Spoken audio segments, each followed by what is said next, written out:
계속해서 베드로 전서의 말씀을 생각해 가겠습니다. 오늘 살필 말씀은 베드로 전서 2장 11절과 12절입니다. 짧으니까 함께 같이 읽으실까요?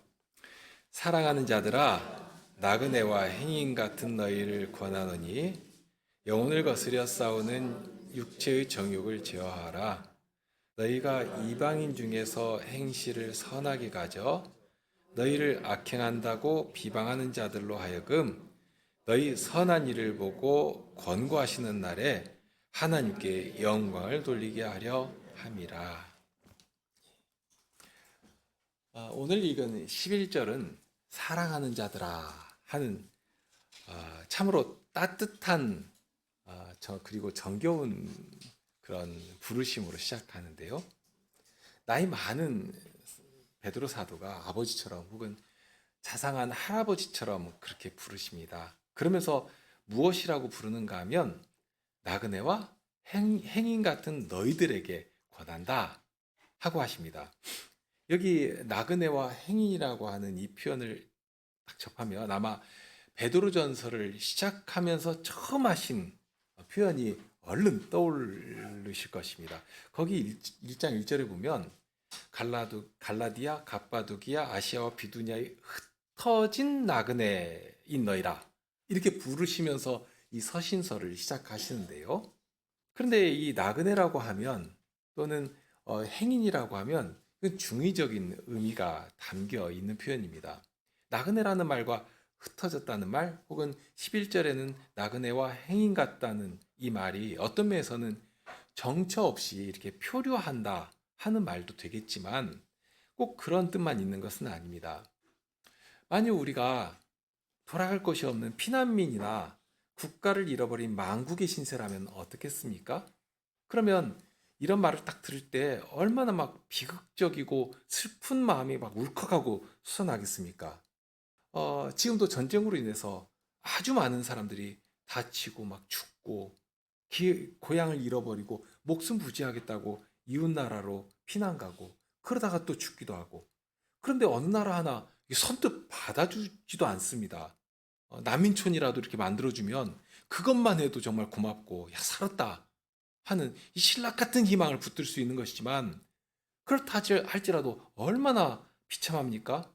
언제 돌아갈 수 있을지 기약도 없고 고향은 다 폐허가 돼서 돌아갈 집도 없고 분명 그런 식으로 흩어진 사람이라면 이 나그네나 행인이라는 말이 정말 가슴 아프게 그리고 괴롭게 다가올 것입니다. 그런데 꼭 그런 뜻만 있는 것은 아닙니다. 아무리 바깥에 오래 머물러도 돌아갈 집이 있고 그런데 더구나 이 돌아갈 집에 대한 비밀이 있습니다. 그냥 쉽게 말씀드리면 바로 앞에 9절에 보면 왕 같은 제사장이라 는 표현도 있고요. 또 그의 소유된 백성이라 하는 표현도 있는데요. 이 말 자체가 우리의 사명과도 관련된 말씀이지만 사명 이전에 이것은 우리의 자격, 지위에 대한 표현이거든요. 쉽게 말씀드리면 우리가 어마어마한 집안의 양자가 된 것입니다. 사람들은 상상도 못하는 집안의 양자가 되었는데 어느 정도인가 하면 이 표현이 그렇습니다. 왕 같다고 하는 것. 왕은 계신데 왕의 버금가는 그러니까 왕국의 왕자가 되고 공주가 되게 해주신 것입니다. 말로만 그러신 거 아니거든요. 그런데 그거 그냥 해주신 것이 아닙니다. 거기 9절 처음에 보면 택하신 족속이라는 말이 나옵니다. 이 표현조차도 서신서 처음부터 이 편지를 받는 성도의 정체에 대해서 이렇게 명확하게 규정해 주는 그런 표현이었거든요. 1장 2절에 보면 중간쯤에 택하심을 받은 자들에게 편지한다. 이렇게 하지 않았습니까? 굳이 일부러 택하신 것입니다. 다만 택한다고 해서 자격도 없는 자들을 그냥 아무렇게나 택하신 것이 아닙니다. 하나님 나라가 어떤 나라인데 아무라도 그냥 내가 맘만 먹으면 쑥 들어갈 수 있는 그런 나라가 아니지 않습니까? 자격이 있어야 하고 그 나라에 합당한 조건을 충족시켜야 들어갈 수 있는 것입니다. 다만 그런 조건을 누가 갖출 수가 있는 것인가? 어떤 인생이? 하나님께서 요구하시는 그런 조건에 억만분의 1이라도 능히 스스로 감당할 수 있겠는가? 만일 그런 거 요구하신다면 우리 어느 누구도 소망을 가질 수가 없게 됩니다. 그거 알고 있지 않습니까? 그런데 그렇게 해 주셨다는 것입니다. 누가 해 주셨는가? 2절 처음에 하나님 아버지께서입니다. 아버지께서 이미 택해 주셨다 하는 것입니다. 이미 간에 불러주시고 세우시고 이미 내가 너를 택했다. 자 봐라 하고 하시는 것입니다. 그러니까 너 하는 거 봐가지고 앞으로 내가 택해 줄게. 이게 아닙니다. 택하심을 이미 받은 자라 하고 선언적으로 말씀하시거든요. 2장 9절도 그렇습니다. 이미 택해 주셨고 거룩한 족속 안에 들어와 살게 하셨고 그런 자들이 되게 해 주신 것입니다. 이미. 그러면 도대체 어떻게 했길래 그 일이 이루어진 것인가? 처음부터 베드로 사도가 정말 기회만 있을 때마다 이렇게 계속해서 반복적으로 강조하신 말씀이 바로 그것인데요. 이것이 사람의 행위에서 나온 것이냐? 아니다. 그럼 너희가 강하고 강대한 민족이기 때문이냐? 그것도 아니다 하는 것입니다. 거기에 작동되는 것은 하나님의 조건 없는 사랑뿐이고요. 선하신 경영만이 움직입니다. 1장 2절에 보면 미리 아심을 따라 성신께서 거룩하게 하심으로 예수 그리스도의 핏뿌림을 얻기 위하여 택하심을 입은 자들이라 하고 규정해 주시거든요.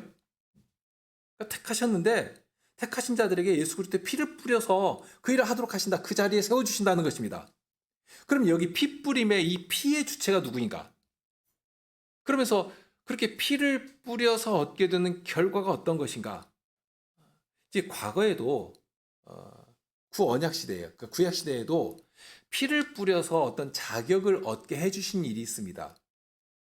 어린 양의 피가 있으면 정말 성소에까지, 심지어는 지성소에까지 들어갈 수가 있었거든요. 하나님을 아주 지근해서 가까이 대면하여서 마치 친구처럼도 이야기할 수 있게 해주신 것입니다. 첫 인류가 에덴 동산에서 쫓겨나고 화염검으로 누구도 하나님을 가까이 하지 못하게 막아버리셨습니다. 그 전까지는 하나님과 언제라도 가까이 하고 친근한 교제를 나누고 정말 생명이신 하나님을 늘 뵈며 하나님과 사귐을 나눌 수 있었던 그런 복된 안식의 곳이었는데 그 복된 자리에서 쫓겨나니까 어떻게 됐는가? 어둠과 절망 가운데 떨어진 것입니다. 그야말로 죽음의 자리, 비참한 죽음의 본질이 그것이죠. 그런데 회복시켜 주시는데 무엇을 통해서? 이 핏뿌림을 통해서 회복시켜 주신 것입니다. 하나님께 나아갈 길이 여기 있다 하고 알게 해주신 것이죠. 그런데 1장 2절에 보면 거기 뿌려지는 피가 짐승의 피가 아닙니다. 예수 그리스도의 피라 하고 알려주십니다. 그러니 이제 다른 말 할 것이 없게 되었습니다. 정말 말 그대로 그냥 끝나버린 것입니다. 히브리서 9장 12절에 보면 이런 말씀 있죠. 염소와 송아지의 피로 아니하고 오직 자기 피로, 자기가 예수님이시거든요. 자기 피로 영원한 속죄를 이루사 단번에 성소에 들어가셨느니라. 과거에 보면 염소와 송아지의 피가 있어도 그 피로도 하나님 앞에 나아갈 길이 열리고 의를 얻게 해주신 것인데 이제는 예수님께서 흘리신 피로 속죄의 제사를 드리시니까 어떻게 되는가? 여기 단번이라고 하는 것은 이것은 완전함을 의미하는 것이거든요. 정말 단번에 성소에 들어가게 되는. 그러면서 히브리서 10장 10절에 보면 또 이렇게 알려주십니다. 이 뜻을 조차 예수 그리스도의 몸을 단번에 들이심으로 말미암아 예수 그리스도께서 그렇게 단번에 들이시니까 우리가 거룩함을 얻어노라. 그 피가 우리에게 뿌려지시니까 일거에 우리 죄가 다 사라지고 그 피가 뿌려지시니까 우리가 거룩하게 되고 하는 그런 일이 발생된 것입니다.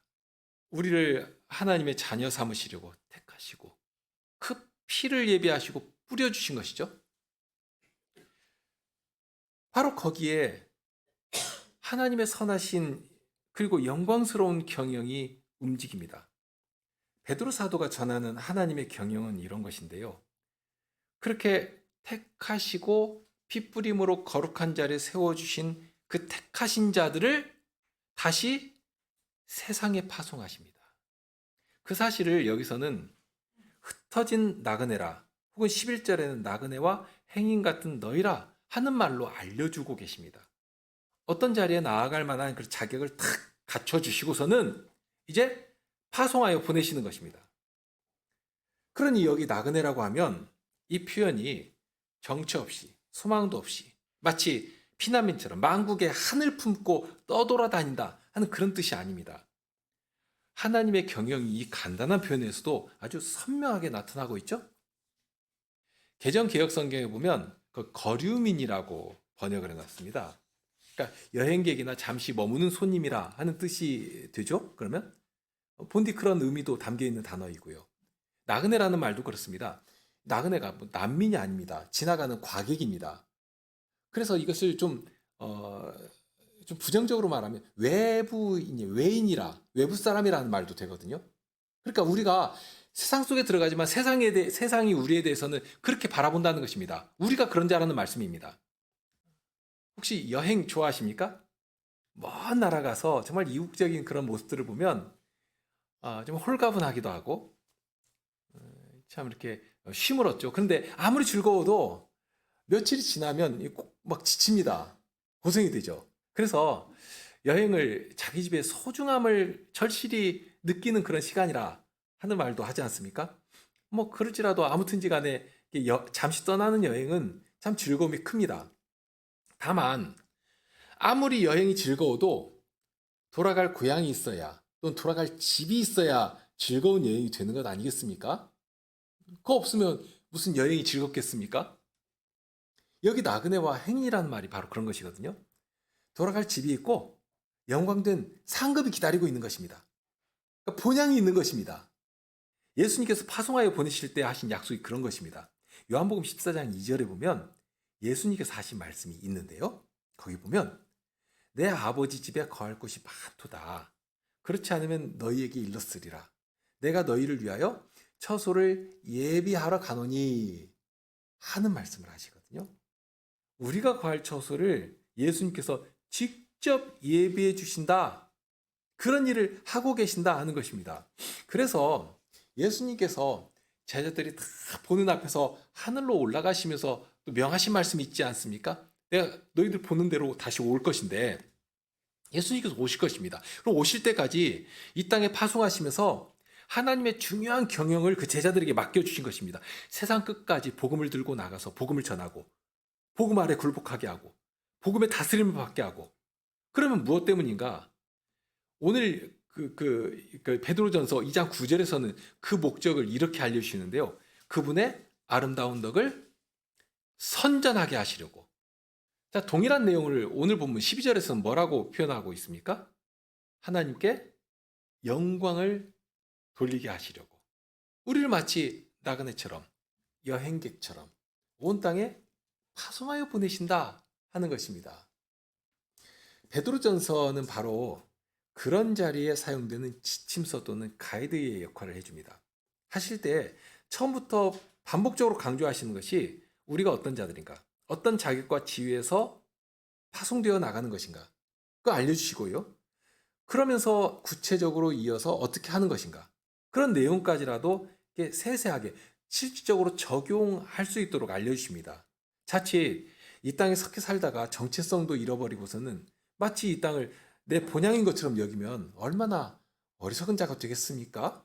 또는 잠시 어떤 어려움이 막 나에게 밀고 들어오면 너무 크게 느껴져 가지고 그냥 그 어려움 앞에서 찌그러져 버리고 또 이 귀한 사명과 복되고 영광스러운 본향을 잊어버린다면 그 또한 참으로 불쌍한 자가 되지 않겠는가 하는 것입니다.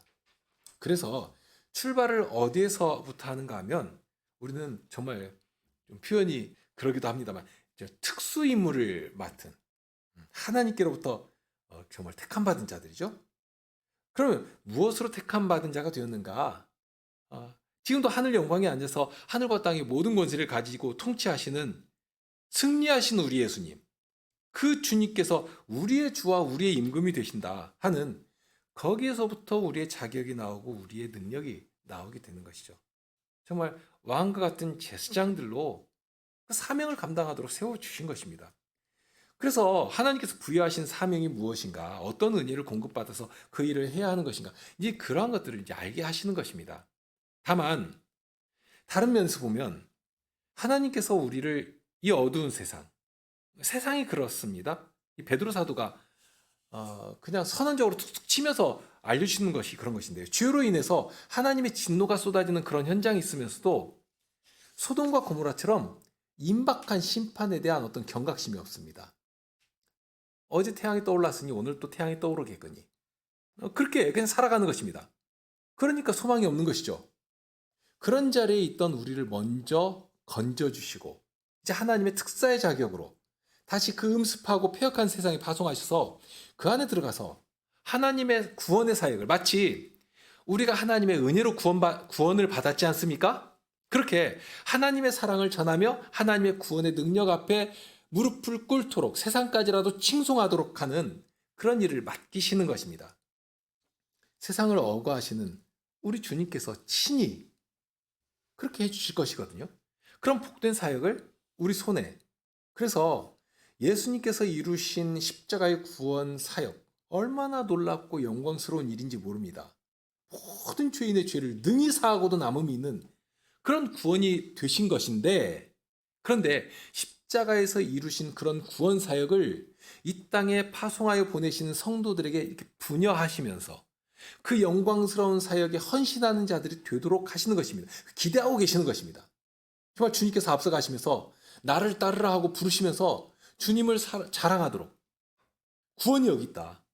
우리 예수님께서만이 참된 우리의 구원이 되신다 하고 세상이 놀라도록 전하고 선전하게 하시는 그 일을 하게 하시는 것입니다. 그 일을 교회가 하지 않으면, 여러분들이 하지 않으면 세상은 절망이고 소돔과 고모라처럼 순식간에 무너지고 마는 것입니다. 우리가 해야 할 일들이 그런 것들입니다.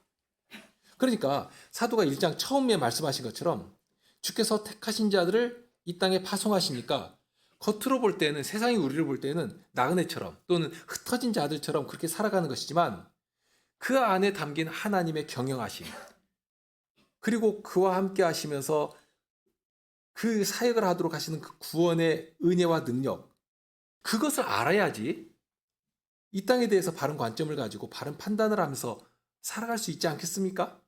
그렇게 해 주신 것입니다. 그래서 사도는 성도를 나그네라 혹은 행인이라 하고 규정했습니다. 말 그대로 세상에서는 낯선 이방인이라 하는 그런 말이 됩니다. 그러니까 자기들과 다르니까 이방인이 누군가 우리 안에 쑥 들어오면 일단 딱 그렇게 경계를 하면서 보지 않습니까? 그런데 언어도 다릅니다. 하는 짓이 다르고 관습이 다릅니다. 가치가 다르고 뭐 하는 그 결과에 있어서 추구하는 목적이 이상합니다. 그러면 나와 이렇게 이질감을 느끼고 다르면 교묘하게 소외시키죠. 왕따시키는 것입니다. 그러면서 어떤 때는 돌이라도 들어가지고 던지면서 그렇게 이방인처럼 외인처럼 대하는 것입니다. 그렇지만 이런 모든 것을 알게 되면 그런 세상의 관점이나 우리를 대하는 세상의 태도가 이해가 됩니다. 우리가 세상에서는 이렇게 따돌림 당하고 어울리지를 못해서 손해를 보고 하는 이것이 뭐 당연하고요. 오히려 그것이 우리가 이 땅에서 나그네라, 과객이라 하는 증거가 되는 일이겠구나 하고 더욱 주님만을 의지하고 더욱 주님께 의뢰하게 되는 것입니다. 시인이 했던 고백이 우리의 고백이 되지 않겠습니까? 나의 힘과 나의 방패는 오직 여호와시라. 그러니 내가 내 마음이 저를 의지하여 도움을 얻는도다. 자, 이 마음에서부터 기뻐하며 찬송을 하게 되는 것입니다. 이것이 성도의 삶입니다. 1장부터 2장 10절까지는 그런 전반적인 큰 조망 가운데 우리의 정체와 사명에 대해서 가르쳐 주셨는데, 이제는 그러면 9절에서 말씀하신 것처럼 아름다운 덕을 선전하게 하신다고 할 때 어떻게 해야 하는가? 그것을 이제 조금 더 구체적으로 알려주십니다. 분명 우리는 세상 속에 파송된 그리스도의 빛이어야 합니다. 그리스도의 향기여야 합니다. 세상 앞에서 하나님을 알리며 하나님을 자랑한 자들이 되어야 합니다. 바로 이제 그 내용을 11절부터 구체적으로 알려주시는데요. 11절을 보면 너희를 구원하노니 영혼을 거스려 싸우는 육체의 정욕을 제어하라. 약간은 소극적이고 수동적인 명령이죠. 하지 말아라 하는 것이니까요. 그러니까 영혼을 거스르는 육체의 정욕을 제어하라고 명령하십니다. 자, 우선 여기 나오는 정욕이라는 말은 이거 무조건 나쁜 뜻만 있는 것은 아닙니다. 앞에 육체가 붙어 있기 때문에 부정적인 의미가 되는 것이지 정욕 자체는 부정적인 뜻이 없습니다. 예를 들면 예수님께서 유월절 먹기를 원하고 원하였다 하고 하실 때도 거기 원한다는 말이 같은 단어거든요. 그러니까 그 자체로는 선한 열정도 있고 남은 정욕도 있고 함께 있는 것입니다. 그러니까 자체로는 나쁘다고 할 수 없다는 말씀입니다. 그러니 열정이 선하게 나오면 사도도 그런 열정을 가지고 복음의 증인으로서 성도들을 대한 것이거든요. 그럼 다만 그런 열정이 무엇의 통제를 받는가 하는 것입니다. 기본적으로 신령한 것. 그래서 5절에서도 거의 신령한 제사를 말씀하고 있는데요. 신령한 집으로 세워져 가는 그런 자리에 나를 신령한 제사로 드린다는 그런 정신, 그런 정서가 지배하는 가운데 나오는 열정이 있겠고요.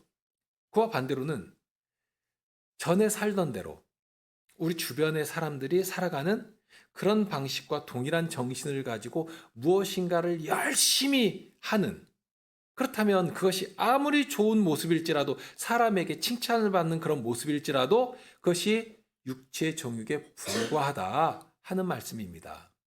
그러니까 도덕적으로 대단히 부패하고 정신을 파괴하는 그런 악한 모습만을 이렇게 생각하면 안 된다는 말씀입니다. 일상의 평범한 모습들일 수도 있고요. 특별히 사람들이 나쁘다고 전혀 생각하지 않은 그런 것일지라도 사도는 그것이 육체의 정욕이다. 그거 제어해야 된다. 하고 가르쳐 주신 것입니다. 그러면서 동시에 구체적으로 적용되는 상황도 알려주십니다. 그냥 범용적으로 그러니까 교실에 앉아가지고 도덕 선생님이 훈화하는 것처럼 이것은 되는 것이고 이것은 안 되는 것이고 이렇게 하는 것이 아니라 실질적으로 적용되는 상황이 이 말씀 안에 이렇게 고스란히 담겨져 있다는 것입니다. 그런 현실 문제는 12절에 보면 이방인 중에서 라는 말이 나오고요. 조금 뒤에 가면 너희를 악행한다고 비방하는 자들로 하여금 하는 이 말씀에 나옵니다. 그러니까 육체의 정욕을 제어하는 문제와 그렇게 육체의 정욕을 제어했더니 그로 말미암아서 선한 행실이 나오게 되었습니다. 그리고 그에 대한 세상의 평가와 반응이 함께 그려지고 있습니다. 당연한 것이 예수님을 믿고 나니까 믿지 않던 때 살던 대로 살 수가 없는 것 아닙니까? 예수 믿고 새롭게 된 양심의 자극이 막 내 안에서 움직이고 그러면 전에 살던 대로 육체의 욕망이 이끌려서 본성대로 행하는 그렇게 본성에 충실한 짐승처럼 살아가던 그런 상태에 더 이상 머물러 있을 수가 없는 것입니다. 그리고 말씀이 얼마나 적극적으로 내 마음을 막 자극하고 주장하고 이끌어 주십니까? 정말 예리한 칼처럼 이렇게 막 작용하거든요. 그리고 아주 선명하게 분별하게 고민하게 하고 갈등하게 하고. 그러니까 예전 같으면 뭐 아무렇지도 않게 뭐 이렇게 생각할 것도 없이 당연히 그렇게 해야 되는 것이 하고 했던 것들도 이렇게 주춤하게 만들고 어떤 괴로움과 갈등이 발생하고 이런 일들이 생기는 것입니다. 그러니 당연히 말투도 달라지고 행동 방식도 달라지고 믿지 않는 사람과 같을 수가 없게 점점 그 간극이 벌어지게 되는 것입니다. 그러면 그렇게 선한 행실이 나오게 되었는데 그렇게 되면 주위 사람들이 그거 알아주고 칭찬하고 나를 존중하고 그런 일을 기대할 수 있겠는데 그런 기대와는 전혀 다른 반응이 나옵니다. 악행한다고 비방하는 그런 반응이 나옵니다. 분명 나는 선한 행실을 보인다고 보였습니다. 선의를 가지고 대했습니다. 그런데 결과는 사람들의 악한 대우이고 악한 평가입니다. 그럼 사람들의 악평이 어떤 것인가? 분명히 이 말씀은 당시 이 서시서를 받아서 있는 성도들에게는 정말 현실적인 문제였습니다. 우리 교회 같은 경우는 우리 안에 어릴 때부터 모태신앙으로 자란 우리 자녀들이 대부분이고요. 이제 부모 세대만 가더라도 그렇지 않은 경우가 간혹 있는데 그렇게 믿지 않던 사람이 처음 교회에 다니기 시작하면 막 모든 생활 규범이 삐그덕거리면서 달라지기 시작하거든요. 당장의 주일만 봐도 예배한다고 하루를 온통 교회 중심적으로 살아버립니다. 쟤는 여기저기 함께 뒹굴며 다녔는데 이제는 자기들과 이상하게 이렇게 거리감이 느껴지고 이질감이 생깁니다. 전에는 당연하다는 듯이 자기 이익을 위해서는 속이기도 하고 남들 다 하는 것이니까 뭐 시키는 대로도 하고 또 그냥 적극적으로 알아서 적당히 관습이라는 이름으로 부정도 하고 눈 감아주기도 하고 그렇게 지냈는데 그런 일에서 고민하고 까탈스럽게 굴고 말 그대로 안 하던 짓을 하는 것입니다. 그러면 어떻게 될 것입니까?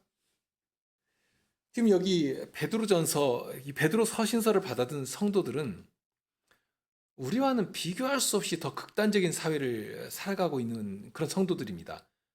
철저히 이교적인 사회였거든요.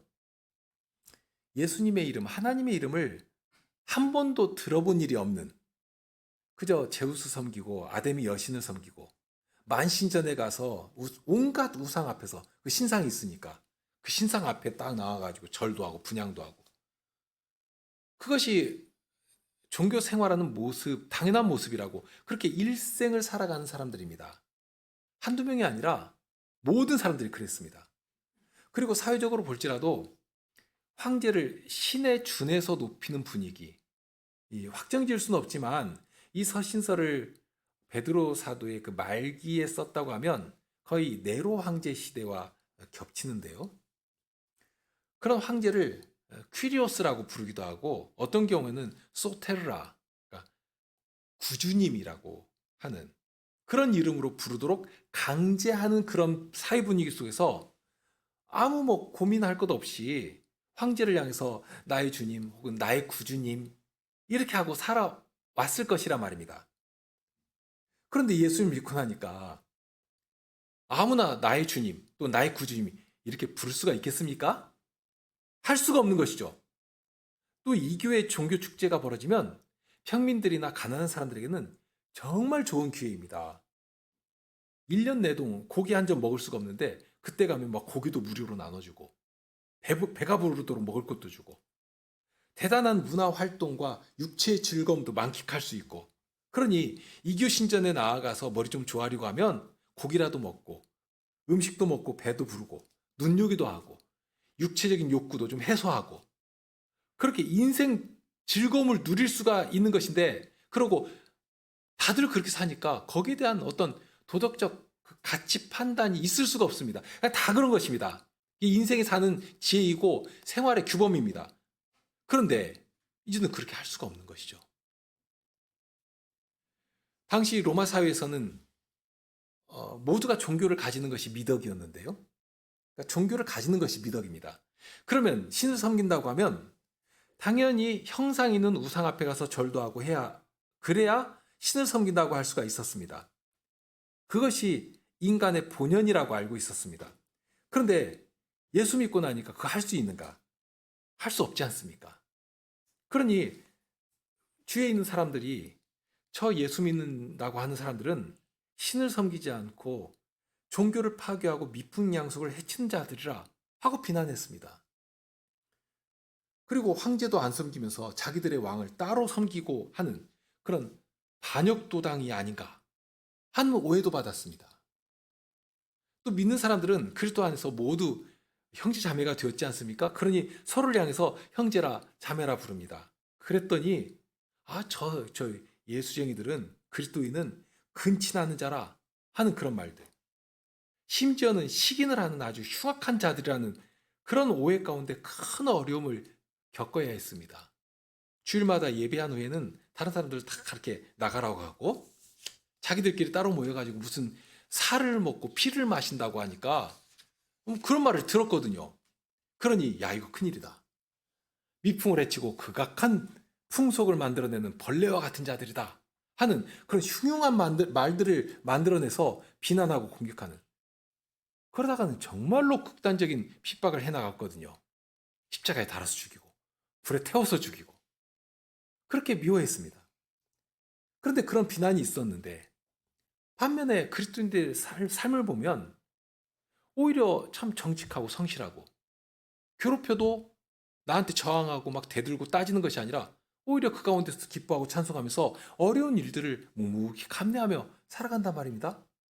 자기들이 손해를 볼지언정 손해를 다른 사람에게 끼친 일은 절대로 하지 않고 자기들과 좀 몇 가지 이렇게 다른 모습들 빼놓고 보면 자기들 기준에 볼지라도 참 그럴듯하고 인정할 만하고, 그러니 떠도는 말들을 들으면 세상에 이처럼 악한 자들이 없을 만큼 아주 흉악한 자들인데, 근데 직접 대하고 보면 도저히 흠을 잡을 수 없으리 많지. 오히려 참 저 사람을 내 곁에 두면 참 좋겠다. 참 나까지 따뜻하게 된다 하는 그런 마음이 솔깃하게 드는 것입니다. 소문은 악하게 퍼지는데 그런 정서가 사람들을 움직여 나가는 것이죠. 조금 아래 19절에 가면 이런 말씀이 있습니다. 거기 애매히 고난을 받아도 하나님을 생각함으로 슬픔을 참으면 이는 아름다우나 하는, 그러니까 지금 애매히 고난을 받는 것입니다. 이유가 있어서 고난받는 것이 아니라 그냥 아무 한 일도 없는데 고난을 받는 것입니다. 그러면 그렇게 애꿎게 괴롭힌다고 해서 이 불의하고 불공정한 세상을 내가 타파하고 사회를 개혁하겠다 하는 그런 태도로 저항운동을 한 것이 아니라 어떻게 했다고 말씀합니까? 애매히 그냥 고난을 받은 것입니다. 그 슬픔을 인내하면서 지내는 것입니다. 그러면서 20절에는 오직 선을 행함으로 고난을 받고 참으면 어떻다고 하시는가 하면 이는 누구 앞에서 아름다우니라? 하나님 앞에서 아름다우니라. 자, 여기 이런 판단, 이런 평가를 누가 하고 계시는가? 이 관점이 굉장히 중요하거든요. 사람들의 평판이 아닙니다. 최종 판단은 누가 하시는가? 누구 앞에서 하는가? 바로 거기에 있는 것입니다. 우리의 모든 관점이 거기에 있어야 하거든요. 그럼에도 불구하고 그러면 사람들이 알아주고 인정해 주는가? 우리가 살아가는 이 사회에서 그런 기대하지 말라는 말씀이기도 합니다. 우리는 선을 행하지만 우리의 선을 악으로 대하고 나는 선으로 대하지만 우리의 선의를 오히려 빌미로 해서 오히려 나를 이용하려고 하는 그런 일들이 가득한 그런 현실을 여기 사도는 전혀 이상하게 말씀하지 않습니다. 그런 것이다. 세상은 본디 그런 것이다. 너희가 아무리 성실하게 살고 선의로 대하고 할지라도 너희에 대한 평가는 악행한다고 비방하는 것이 그것이 세상의 평가다 하는 것입니다. 그런데 문제는 그것이 끝인가 하는 것입니다. 세상이 모르는 정말로 두려운 사실 하나가 남아있거든요. 우리 하나님은 의로운 분이십니다. 모든 것을 공의로 심판하시는 심판주이십니다. 의의 길을 따라 행하는 자에게는 의의 상급을 주시는 것이지만 행위 악한 자들에게는 그 행위에 따라 철저히 갚으시는 지극히 어미로운 분이십니다. 우리 하나님은 그런 분이시거든요. 12절 중간 이하에 너희 선한 일을 보고 권고하시는 날에, 이 권고하신다는 말이 개역 개정에서는 오시는 날로 번역되어 있을 겁니다. 그만큼 여러 의미가 함축되는 단어라는 뜻이기도 한데요. 알기 쉽게 정리하면 어떤 직분을 맡은 직분자가 모든 일을 감독하고 바로잡기 위해서 직접 찾아오셔가지고 거기에 개입하는 그런 것입니다. 그런 날이 선한 일을 보고 권고하시는 날이 있다는 것입니다. 그러니까 세상사가 자기들이 계획한 대로 잘 흘러가고 무엇인가 목적한 바가 이렇게 이루어지고 내가 성공하는 것처럼 착각할 수 있겠지만 아니다 하는 것입니다. 하늘과 땅의 권세를 가지신 분께서 다 보고 계신 것이고 그 일일이 다 계산하고 계신 것이고, 그러다가 이제 더 이상 지체할 수 없다 하고 판단하시면 즉시 개입하셔서 그 모든 일을 계산하시고 바로 잡아주신다 하는 그런 말씀입니다. 그런 때에 그 모든 일을 판단하는 기준이 무엇인가? 이 12절 말씀으로 한정하면 거기에서 마치 기준처럼 딱 서 있는 것이 너희 선한 일입니다. 그러니까 우리의 행실이 세상 앞에서는 마치 재판정에 있는 증거물과도 같이 된다 하는 그런 뜻이기도 합니다. 하나님께서 재판정에 딱 앉으셔가지고 아무개 성도가 한 이런 거 너희들이 보고 충분히 알지 않았느냐? 마땅히 알도록 했으니까 보고 알아야 하는데 몰랐다면 어떻게 할 것이냐? 그 책임에 대해서 저들의 죄를 두렵게 물으시고 행한 대로 갚으신다 하는 그런 뜻이 여기 담겨 있습니다. 그렇게 하신다는 것입니다. 반면에 여기 권고하신다는 말씀과 같이 하나님께서 그 직분을 들고 찾아오시면 본질적인 회복이 이루어지기도 합니다. 무슨 말인가 하면 우리의 선한 일은 어떤 자들에게는 회개하며 돌이키도록 하는 지침서처럼 작용한다는 말씀이기도 합니다. 뒤에 가면 이제 그런 내용이 강조됩니다만 여기 벌써 이제 그런 의미가 함께 담겨 있고요. 앞에 우리를 세상 앞에 파송된 제사장으로 거룩한 나라로 이렇게 세워주셨지 않습니까? 그 사명과도 이게 연결되는 내용입니다. 그러니까 우리는 세상 앞에서 심판의 표지처럼 작동되기도 하지만 반대로 우리의 선한 행실을 통해서 하나님을 전하고 그리스도의 구원을 알리고 그렇게 회개를 전하며 회개하여 돌이키도록 하는 그런 표지 또는 그런 증인의 사명을 능히 감당하도록 해주신다 하는 말씀입니다. 우리는 몰라요. 우리 계획대로 되지 않아요. 그러나 하나님께서 권고하신 날이 있다. 그 때가 있다. 그때가 되면 이루신다 하는 것입니다. 우리의 어떤 것도 그냥 땅에 떨어지고 사라지지 않습니다.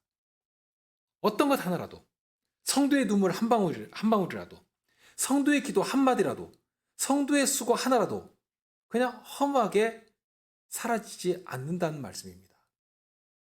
반드시 그 결실을 맺게 하시고 반드시 하나님께 영광이 되도록 친히 간섭하시고 그렇게 하시려고 권고하시는 날이 있다 하는 사실을 알게 하신 것입니다. 우리는 나그네이지만 행인이지만 이 땅에 외롭게 살아가는 자들이 아닙니다. 우선 함께 거룩한 사유를 이루며 그리스도와 함께 신령한 집으로 지어져가는 성도들이 있습니다. 그리고 우리가 알지 못하는 때에 친히 찾아오셔서 간섭하시며 우리의 순종을 통해 선한 결실을 만일 세상이 그걸 받지 못했다면 받지 못한 자들을 엄히로 심판하시는 것이고요. 그런데 참 받았다면 그로 인하여서 주님의 영광에 함께 참여하는 복을 받게 되겠죠? 그렇게 통치하시는 우리 주께서 우리와 함께 하신다 하는 것입니다. 함께 하시며 친히 하나님께 영광이 되도록 해주시니 그러니 우리는 나그네이지만 행인이지만 흩어져 산 자들이지만 결코 외로운 자들이 아닙니다. 방치된 자들이 될 수가 없는 것이죠. 오히려 치열하게 싸우며 승리를 일구며 주님께 기쁨을 드리며 주님의 기쁨에 참여하는 자로 살아가게 하시는 것입니다. 자, 그러니 우리가 살아가는 이 현실을 어떤 시각으로 바라보아야 하겠는가? 그리고 그 안에서 어떤 정신과 무장으로 살아야 하겠는가 하는 것입니다. 사도의 이 말씀을 통해 권고하시는 일들이 무엇인지 더욱 깊이 묵상하시기를 바랍니다.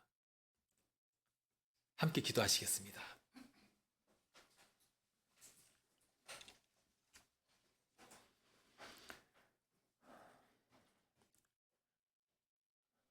자비하신 하나님께서 그 복되신 놀라운 구원의 일들을 먼저 저희로 맛보게 하시고 거룩한 백성으로 하나님의 자녀로 구원하여 내신 터에서 이 땅의 나그네로 행인으로 살아가도록 하십니다. 그 일에 담긴 경영을 하나님의 구원의 능력을 알지 못하면 얼마나 비참하고 비굴한 자리에서 세상의 것이라도 빌어먹겠다고 하는 그런 참 불쌍한 태도로 살아가게 될 것이지만 그러나 하나님의 경영하심을 알게 될 때 그리고 저희에게 주신 구원의 그 능력과 복되신 경영을 알게 될 때 얼마나 저희가 담대히 주님을 좇으며 주님의 영광을 나타내게 될 것인지 그런 자들이 되기를 소망합니다. 그런 교회가 되기를 소망합니다. 저희가 어디에서 무엇을 할지라도 주님의 영광을 나타내기를 소망하는 것인데, 무엇보다도 저희의 선한 행실을 주님께서 일구어 주시고 그 행실로 말미암아 주님의 권고하시는 날 아버지 하나님께 영광을 돌리는 그런 주의 백성들이 다 되게 하여 주시옵소서. 우리 주님 예수 그리스도 이름으로 기도드립니다. 아멘.